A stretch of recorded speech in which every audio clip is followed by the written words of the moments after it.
Well, yeah, the scale looks at all these aspects of giving. You can be compassionate to the suffering. You can be a good listener.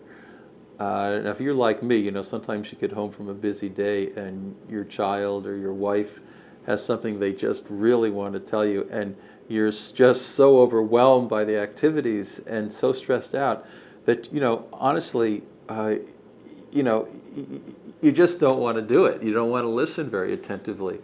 Um, so that may explain a little bit of the dynamic.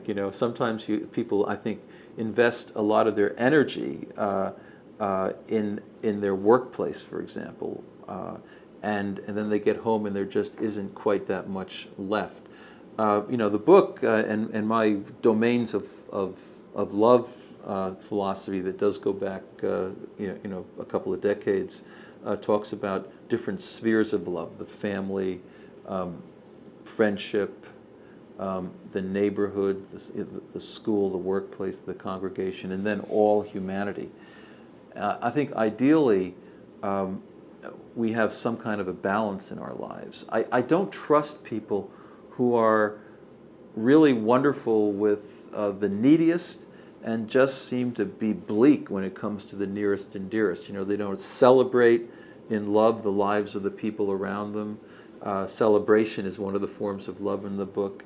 Um, they aren't loyal to the nearest and dearest. They don't have any kind of temporal glue in their relationships with their spouses or their kids.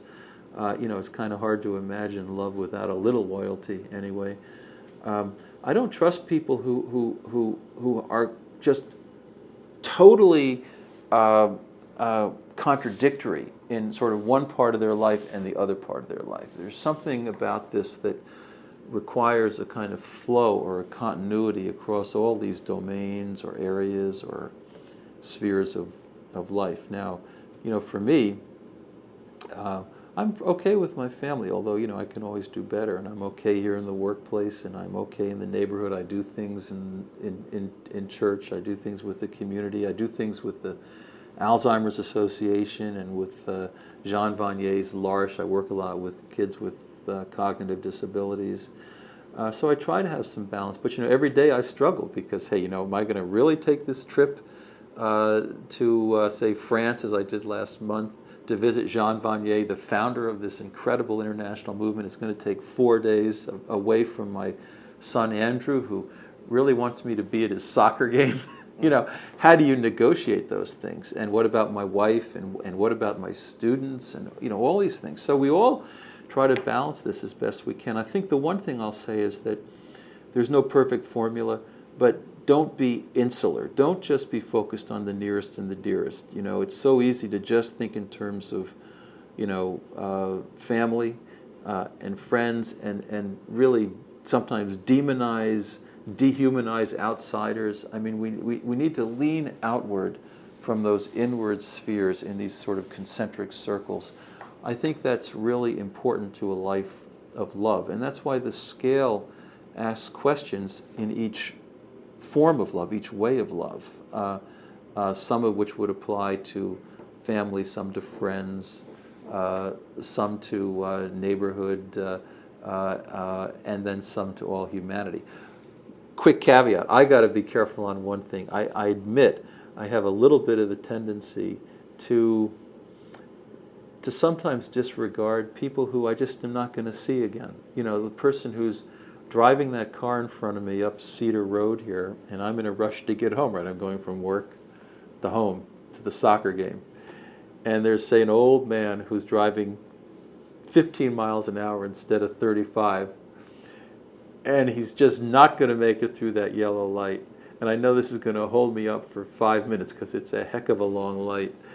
And it's easy for me to fall full-breasted on my horn, and then to expect this old man to look back at me and have a moment of mild road rage.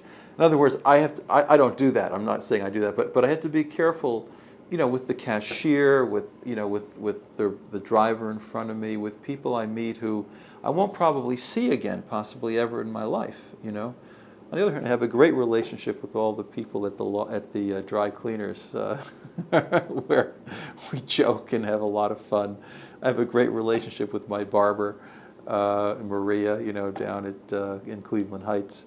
So, I try to be consistent, but it's sometimes easy to just disregard those kinds of individuals who somehow you think, well, they're really not of consequence to me in some sense, but they are of consequence to us all. And this is about equal regard. And whenever we break out of this flow in some moment of stupid hostility and rumination, we just hurt ourselves.